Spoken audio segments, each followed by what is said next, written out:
nós vamos trazer agora a fala do secretário de Segurança Pública, Chico Lucas. Nós estivemos aqui ao longo dessa semana, na semana passada, Teresina acompanhou o caso da jovem que estava desaparecida após marcar um encontro na zona sul da capital, teve o corpo localizado no último sábado, mais um caso de feminicídio e mais um caso de feminicídio qualificado. Viu? Nos últimos meses, infelizmente, essa é uma realidade que se repetiu várias e várias vezes no Piauí. A morte de mulheres por questões de gênero, né?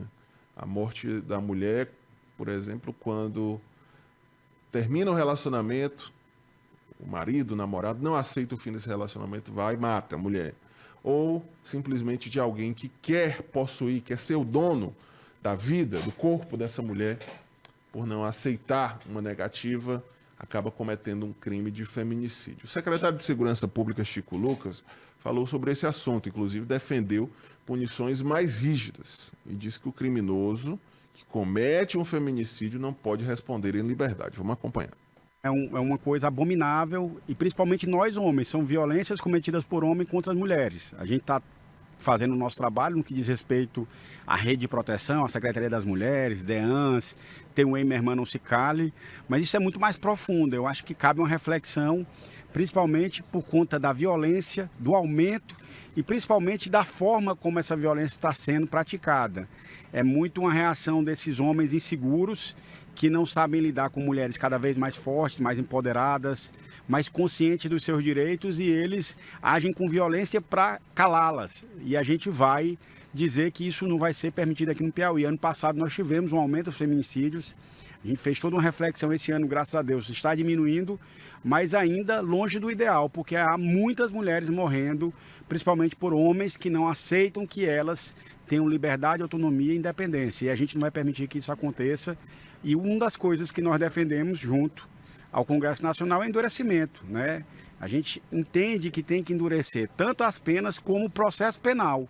Porque um homem que agride, ele tem que ficar preso, ele não pode ficar solto respondendo em liberdade. Então a gente tem que endurecer o processo penal, a audiência de custódia, para que os homens que cometam violência contra as mulheres respondam os crimes também presos quando esse crime representar um risco à família e às mulheres que fazem as denúncias. Aí eu concordo com a fala do secretário, porque infelizmente a nossa legislação ela deixa muitas brechas ainda, viu? E nós estamos falando de uma realidade que se repete não só no Piauí, mas em todo o Brasil. Os crimes de feminicídio, muitas vezes, inclusive, por se tratar de um crime, entre aspas, com motivação passional, cometido por pessoas que não têm passagem pela polícia ou que não tem ficha criminal, né? Esse indivíduo acaba respondendo em liberdade, viu, Chico? Acaba ganhando o direito de viver livremente. E aí, devido à morosidade, muitas vezes, da nossa justiça, do nosso poder judiciário, esse assassino de mulher fica anos e anos pelas ruas, como se nada tivesse acontecido. Enquanto isso, a vítima é a maior prejudicada, né? Perde a vida e fica aí a tristeza dos filhos, que ficam órfãos, dos pais que perdem uma filha de forma brutal. E tem uma característica, viu? Você pegar o padrão aí dos casos de feminicídio, na maioria das vezes eles são cometidos com extrema violência, né? O indivíduo ele não se conforma em apenas tirar a vida da mulher, né? Ele quer realmente destruí-la, né?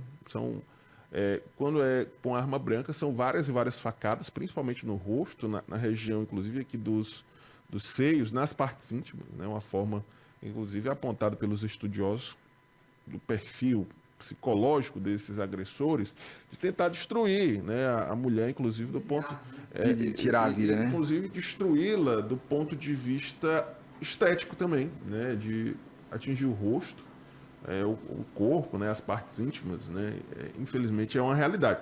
Mas aí, tudo isso passa por um endurecimento da legislação. Nós precisamos de uma legislação mais rígida para coibir. Não adianta muita coisa, fazer campanha educativa, fazer esse trabalho de conscientização, se lá na ponta o indivíduo que comete o crime não vai pagar da forma correta. Então, é primordial, viu, Érica Pessoa, que a legislação seja aprofundada e que esses indivíduos que matam as mulheres de forma violenta e dura paguem de forma exemplar, até para ter um caráter pedagógico. Para outros, você que está nos assistindo aqui, por exemplo, você que agride a sua mulher, você que pensa em agredir, pense bem, viu, meu amigo? Porque isso é uma das coisas mais abomináveis, você agredir alguém que você divide a vida, né? Divide a vida, firmou um compromisso lá no altar, seja no casamento civil, no casamento religioso, e aí você vai agredir essa pessoa. Pense bem nas suas atitudes, porque as consequências são para a vida toda. Enquanto existir essa flexibilização lá na hora de penalizar os indivíduos, feminicidas, agressores de mulheres, esses monstros, porque é um monstro, um homem covarde, um homem que tem coragem de tirar a vida de uma mulher e ainda mais de uma mãe dos seus filhos ou de uma mãe, enfim, quem seja, um homem que tem coragem de tirar a vida de uma mulher de forma tão covarde é um monstro. Eu não consigo caracterizar como outra forma. Enquanto existe essa flexibilização nas penas, no cumprimento dessas penas, vai existir homens matando mulheres ainda. Tem que ter esse endurecimento, essa rigidez, para que os outros aprendam, né, vendo as consequências negativas que o crime fez na vida daquele que o cometeu. E aí, não somente a questão de tornar mais severa as leis, o Érica, Natan, Jó e você de casa, tem uma coisa também que é delicado, mas tem que se tocar também, Érica. O corporativismo também tem que deixar de existir.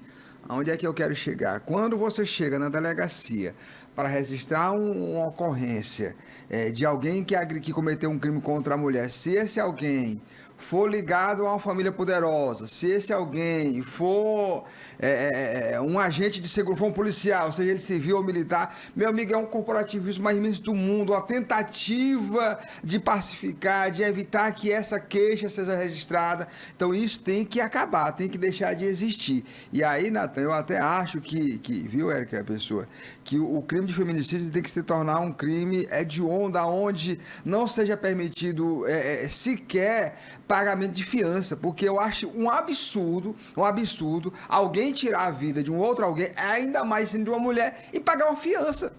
Muitas das vezes o cara paga a fiança. Quando há ali uma situação em que não há o flagrante, aquele negócio todo, para que o indivíduo venha responder em liberdade. Então é necessário que se torne as leis mais duras, mais severas, mas também que pare com o corporativismo que existe em muitas situações. Essa é uma triste realidade. E também, para finalizar, não somente o cometimento de crime contra a mulher. Quem comete crime tem que pagar na forma da lei, independentemente de qual seja o crime. Mas hoje em dia o indivíduo... o texto da pena é posto em liberdade. Se lê um livro, reduz o dia de pena. Bom comportamento. E aí, Érica, a pessoa ainda tem um detalhe. O indivíduo que tira a vida de uma companheira, ele ainda tem direito, sabe a quê? Quando está no direito à visita íntima. Direito à visita íntima. Como é que pode? Mulher que vai, viu, como é que pode um indivíduo desse aí vai direito? dar a oportunidade para ele se relacionar com outra mulher e acabar tirando a vida de outra mulher. Então é muito complicado, muito complicado. É necessário que... E aí é o seguinte, o indivíduo... Aí o indivíduo, viu? Para finalizar, além disso, o indivíduo ainda tem aquela saidinha para comemorar o Dia das Mães. Como é que o indivíduo... Como é que o indivíduo que tirou a vida da mãe dos filhos dele, por exemplo, vai comemorar o Dia das Mães?